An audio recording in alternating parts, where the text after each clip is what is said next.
مسجد نبی کی صفائی کرتی تھی، جھاڑو لگایا کرتی تھی۔ ایک دن اس کا وصال ہو گیا۔ جب اس کا وصال ہوا، اس کی وفات ہوئی، آقا علیہ الصلوۃ والسلام کی سفر پر تھے، تو حضور کے صحابہ نے سوچا ابھی سردیوں کا موسم ہے، چونکہ وہ سردی کی راتیں تھی، سردی کا موسم تھا، کہ حضور پتہ نہیں کب آتے ہیں، کس وقت آتے ہیں، پھر حضور کو تکلیف ہوگی۔ اس حبشیہ کا جنازہ پڑھا، اسے دفن کر دیا۔ سبحان اللہ۔ حضور جب واپس آئے تو حضور نے پوچھا وہ حبشیہ کہاں ہے؟ نظر نہیں آ رہی، وہ جو مسجد نبی میں جھاڑو لگاتی تھی، مسجد کی صفائی کرتی تھی، پھر وہ سارا جو ہوتا تھا نا، اس کے مطلب ہے کہ تنکے وغیرہ یا مٹی وغیرہ یا پتے وغیرہ درختوں کے جو بھی ہوتا تھا جھاڑ پھونک، وہ اکٹھا کر کے گھر لے جایا کرتی تھی۔ وہ کسی ایک محفوظ جگہ پر اسے رکھتی تھی تاکہ اس کی بے ادبی نہ ہو۔ حضور جب واپس ہے، سرکار نے پوچھا وہ حبشیہ کہاں ہے؟ وہ بڑھیا ام محجن۔ صحابہ نے عرض کیا آقا اس کی وفات ہو گئی، ہم نے اس کا جنازہ پڑھا، اسے دفن کر دیا۔ حضور نے فرمایا یار مجھے تم نے کیوں نہیں بتایا؟ مجھے تم بلا لیتے نا، میں جہاں بھی ہوتا وہیں سے آ جاتا، اس حبشیہ کا جنازہ میں پڑھاتا۔ میں جانتا ہوں وہ مسجد کی صفائی کرتی تھی، اس کی کتنا بڑی شان ہے، سبحان اللہ، اس کی کتنا بڑی شان۔ آقا علیہ الصلوۃ والسلام نے پھر اتنا تک بات کر کے چھوڑ نہیں دیا۔ حضور نے فرمایا آؤ چلتے ہیں، اس کی قبر دکھاؤ۔ اس کی قبر پر گئے، حضور نے قبر پر کھڑے ہو کر اس کی جنازہ پڑھی، سبحان اللہ۔ یہ حضور نے اس کو اعزاز دیا۔ اور یاد رکھیں حضور کا دوبارہ جنازہ پڑھنا یہ ہمارے لیے جواز کا باعث نہیں، جیسے غائبانہ جنازہ پڑھنا ہمارے لیے جواز کا سبب نہیں بنتا کہ جی حضور نے وہ نجاشی بادشاہ کا جنازہ پڑھایا تھا غائبانہ، تو آج مولوی بھی پڑھانا شروع کر دیتے ہیں۔ اہل سنت کے نزدیک غائبانہ جنازہ جائز نہیں ہے۔ حضور نے پڑھایا تو حضور کی خصوصیت ہے۔ وہ اگرچہ حبشہ کے اندر تھا، حضور مدینہ پاک میں تھے، لیکن صحابہ کہتے ہیں ہم نہیں دیکھ رہے تھے، حضور یوں محسوس کر رہے تھے جیسے جنازہ سامنے رکھا، سبحان اللہ، زمین کو سکیڑ دیا گیا، حضور کے سامنے پردے ہٹا دیے گئے۔ اس لیے غائبانہ جنازہ پڑھانا صرف نبی پاک کی خصوصیت ہے، امت کے لیے جائز نہیں ہے۔ ہاں صرف جنازہ ایک ہے، باقی اس کے بعد جو ہے مطلب دعا کرو، استغفار کرو، بس دوبارہ جنازہ نہیں پڑھنا، الا یہ کہ اگر جنازہ مرنے والے کے ولی اقرب نے نہ پڑھا۔ ولی اقرب کہتے ہیں کہ باپ مر گیا تو اس کا بڑا بیٹا جس پہ دستار آنی ہے، اب یہ بھی کھچڑی پکا دی گئی ہے، مطلب ہے کہ 4 بچے ہیں، 5 بچے ہیں، کسی کے بیٹے ہیں، تو بڑے کو بھی دستار، درمیان والے کو بھی دستار، چھوٹے کو بھی دستار۔ بھئی دستار کی کوئی اہمیت تو نہ رہی پھر، خوشامتی لوگ اٹھ کھڑے ہوتے ہیں، ہاں جی اس کو دستار بندھاؤ، جی اس کو بندھاؤ، اس کو بندھاؤ، اس کو بندھاؤ۔ وہ 5 بیٹے، 5 کے 5 دستار، سب کے سر پہ دستار آئے گی۔ وہ ایک خطیب صاحب ہیں، ٹھیک ہے، وہ شاہ صاحب بڑے مذاقیہ، انہیں ایک مرتبہ فرمایا ہاں تو کون ہے؟ آگے میں سید، آگے تو کون ہے؟ آگے میں سید، آگے تو کون ہے؟ آگے میں سید، آگے سارے تو ٹھیک ہوئے سید تھے، گھوڑے کون بدے سے؟ اب حال تو یہ ہے 5 بیٹے ہیں، 6 بیٹے ہیں، سب پہ دستار آ رہی ہے۔ وہ یار عجیب ماجرا ہے یار، سارے تو بد قسم دستار، سوال سربراہی گھر بھی کون کرے سے، جڑے میرے سارے سربراہ بڑھ گئے ہے۔ توجہ آپ کی، سبحان اللہ۔ حضرات گرامی، بڑے بیٹے نے اگر جنازہ نہیں پڑھا دوبارہ پڑھ سکتا ہے، لیکن نبی کریم صلی اللہ علیہ وسلم کیونکہ ساری امت کے مالک ہیں، النبی اولا بالمؤمنین من انفسہم، اولا کا منع اقرب بھی ہے، اولا کا منع املک بھی ہے۔ حضور ساری امت کے مالک بھی ہیں اور ساری امت کے زیادہ قریب بھی ہیں، سبحان اللہ۔ حضور مالک ہے، حضور ساری امت کے مالک ہیں، اور حضور جو ہیں وہ مالک ہونے کی حیثیت سے اگر دوبارہ بھی جنازہ پڑھانا چاہیں پڑھا سکتے ہیں، سبحان اللہ۔ غائبانہ جنازہ پڑھانا چاہیں حضور پڑھا سکتے ہیں، یہ سرکار کی خصوصیت ہے۔ اور خاصا وہ ہوتا ہے جو جس کا ہو اسی میں پایا جائے، دوسرے میں نہ پایا جائے۔ غائبانہ جنازہ پڑھانا یہ بھی حضور کی خصوصیت۔ تکرار جنازہ، ایک جنازے کے بعد دوسرا جنازہ پڑھانا یہ بھی حضور کی خصوصیت ہے۔ امت کے لیے جائز نہیں کہ غائبانہ جنازہ پڑھیں یا دوسری بار جنازہ پڑھیں، امت کے لیے صرف ایک بار جنازہ پڑھنا ہے۔ سرکار نے حبشیہ کا جنازہ، اس خاتون کا جنازہ قبر پر پڑھا، اس کے بعد حضور نے دعا فرمائی، دعا کے بعد سرکار نے تھوڑی دیر توقف فرمایا، حضور کی آنکھوں میں آنسو جاری تھے، سبحان اللہ۔ صحابہ نے پوچھا آقا کیا وجہ ہے، آپ کیوں رو رہے ہیں؟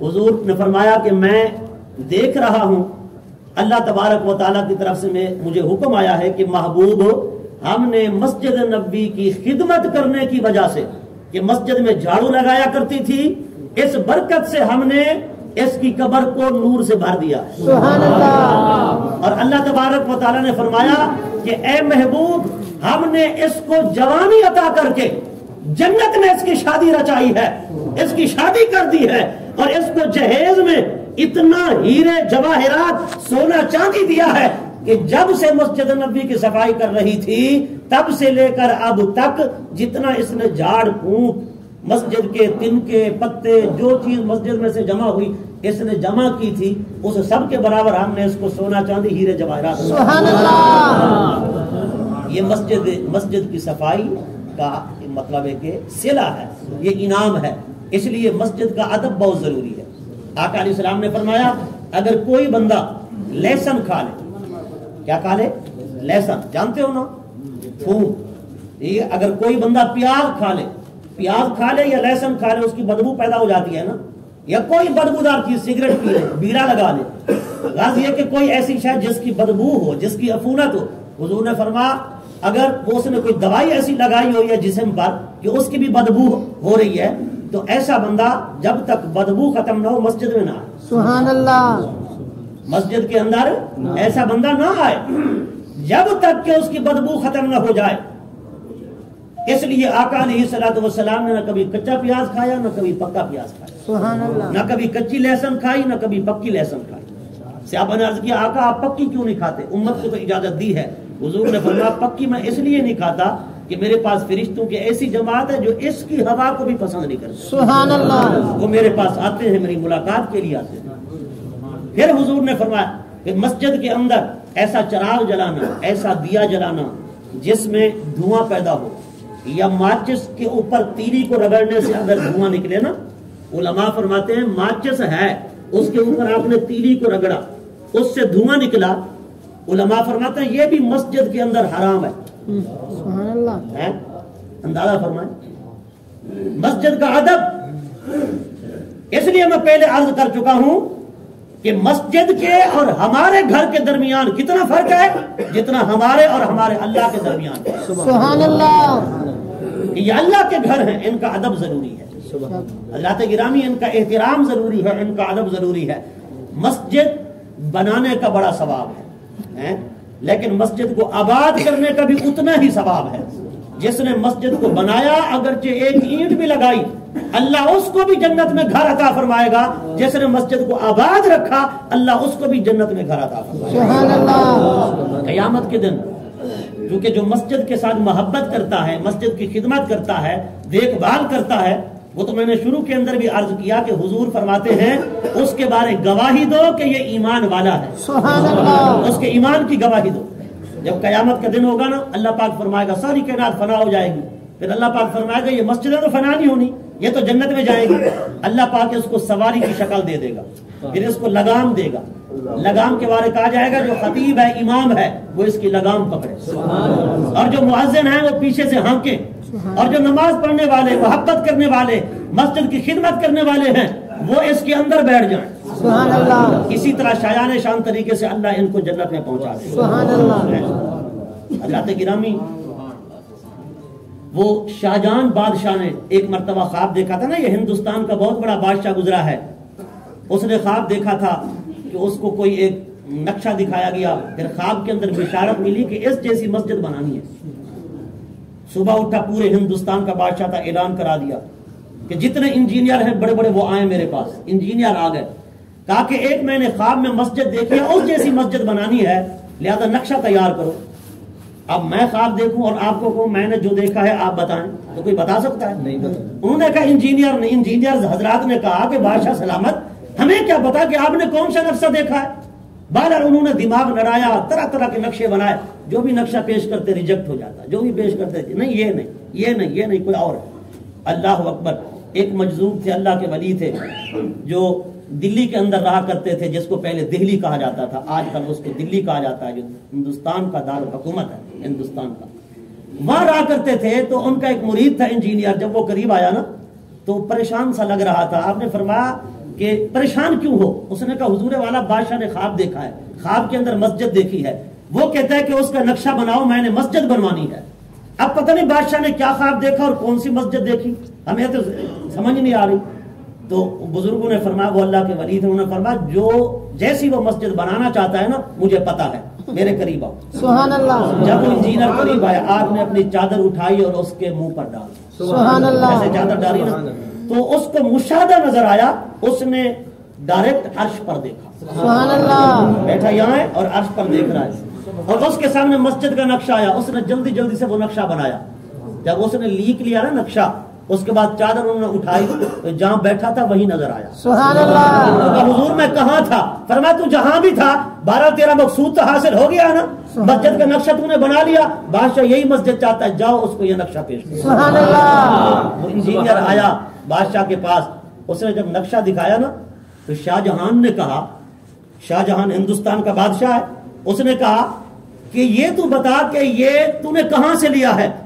اس نے ہاتھ جوڑ دیے انجینئر نے، اس نے کہا بادشاہ سلامت جہاں سے بھی لیا ہے پہلے یہ بتاؤ کہ آپ نے اسی مسجد کا نقشہ کہا ہے، نقشہ پسند ہے یا نہیں ہے؟ سبحان اللہ۔ بعین ہی یہی مسجد میں نے دیکھی اور یہی میں نے بنانی ہے، چلو اس کو تیار کرو۔ سبحان اللہ۔ اس نے اجازت دے دی۔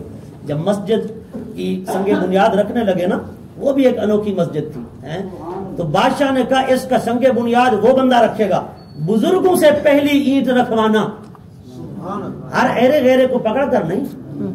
مجھ جیسے نکمے کو کہا جائے کہ آؤ مسجد کی جو ہے سنگ بنیاد رکھو، ہم تو خود مستری صاحب کو کہتے ہیں بس آپ ہی کر دینا، آپ ہی ہمارے لیے وقت کے ولی بھی ہیں، غوث بھی ہیں، کتب بھی ہیں، ابدال بھی ہیں۔ پھر میں نے کہا یہ غوث کتب ابدال ولی بڑے بڑے بزرگ یہ کیا کرنے آئے تھے دنیا میں؟ ان کو اللہ نے کیوں بھیجا تھا؟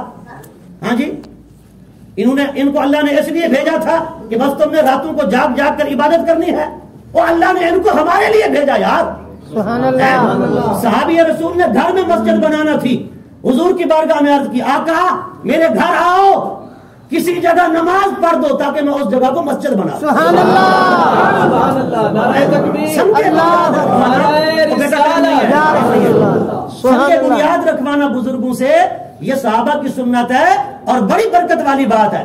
بادشاہ نے کہا اس کا سنگ بنیاد وہ رکھے گا جو تہجد گزار ہو، لیکن بالغ ہونے کے بعد سے لے کر اب تک تہجد فوت نہ ہوئی ہو، پھر اس کی عصر کی 4 سنتیں جو غیر مؤکدہ ہیں وہ بھی فوت نہ ہوئی ہو، سبحان اللہ۔ پھر اس کی جماعت کے ساتھ تکبیر اولیٰ بھی کبھی فوت نہ ہوئی ہو۔ سبحان اللہ۔ 3 شرطیں جس میں پائی جائیں وہ پہلی اینٹ رکھے گا۔ سبحان اللہ۔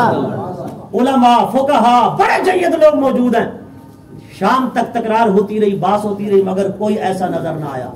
جب سورج ڈوبنے لگا نا، بادشاہ خود اٹھا اور سنگ بنیاد رکھنے لگا، تو لوگوں نے کہا حضور والا آپ نے شرط لگائی ہے، جب تک شرط پوری نہیں ہوگی تب تک سنگ بنیاد نہیں رکھا جائے گا۔ اس نے کہا لوگوں خدا کی قسم، شاہ جہاں جب سے بالغ ہوا ہے تب سے لے کر اب تک نہ تہجد فوت ہوئی ہے، نہ تکبیر اولیٰ قضا ہوئی ہے، نہ عشاء کی اور عصر کی 4 سنتیں فوت۔ سبحان اللہ۔ سبحان اللہ۔ یہ تھے ہمارے بادشاہ، سبحان اللہ۔ شاہ جہان بادشاہ۔ وہ اٹھا، اس نے سنگ بنیاد رکھا، مسجد تیار ہو گئی۔ مسجد تیار ہونے کے بعد اس نے تالا لگا دیا، تالا لگانے کے بعد باہر اس نے سین کے اندر 2 نفل پڑھے۔ لوگ حیران ہو گئے آپ نے تالا کیوں لگا دیا؟ 2 نفل پڑھنے کے بعد حضور کے مدینہ کی طرف منہ کرتا ہے اور ہاتھ جوڑتا ہے، کہتا ہے یا رسول اللہ آپ نے فرمایا تھا مسجد بناؤ، مسجد بنانا میرا کام تھا، آباد کرنا آپ کا کام۔ سبحان اللہ۔ آباد کرنا آپ کا کام ہے۔ آقا آؤ، پہلی نماز آپ ادا فرماؤ، اس کا افتتاح کرو، اسے قبول فرماؤ، سبحان اللہ۔ پھر نمازیں پڑھیں گی اور تالا کھلے گا، ورنہ قیامت تک تالا لگا رہے گا۔ اور پتا چلا یار شاہ جہاں انگریزوں کے یہاں آنے سے پہلے تھا، سبحان اللہ۔ انگریزوں کے یہاں آنے سے پہلے تھا، حضور کے وصال سے لے کر 1200 سال بعد شاہ جہاں کہہ رہا ہے۔ پتا چلا شاہ جہان کا اس دور کے بادشاہوں کا آج سے کچھ یعنی 2-2.5 صدیاں پہلے یہ عقیدہ تھا سب کا کہ حضور 1200 سال بعد بھی اپنے روزے میں زندہ ہیں، اور میں دہلی سے پکاروں، میں دہلی سے فریاد کروں تو میری فریاد کو بھی سنتے ہیں۔ سبحان اللہ۔ لیکن اب جو ہندوستان میں یہ فساد بپا ہو گیا اور 200 سال جو انگریزوں کی حکومت رہی، یہ عقیدہ کہ نبی مر گئے معاذ اللہ سنتے نہیں، یہ عقیدہ یہاں کا نہیں، نہ ہندوستان والوں کا ہے نہ عرب والوں کا ہے، یہ تو برطانیہ سے آیا ہے۔ کہاں سے آیا ہے؟ برطانیہ سے آیا ہے، انگریزوں نے دیا ہے، اور کچھ مولویوں نے یہاں اس کا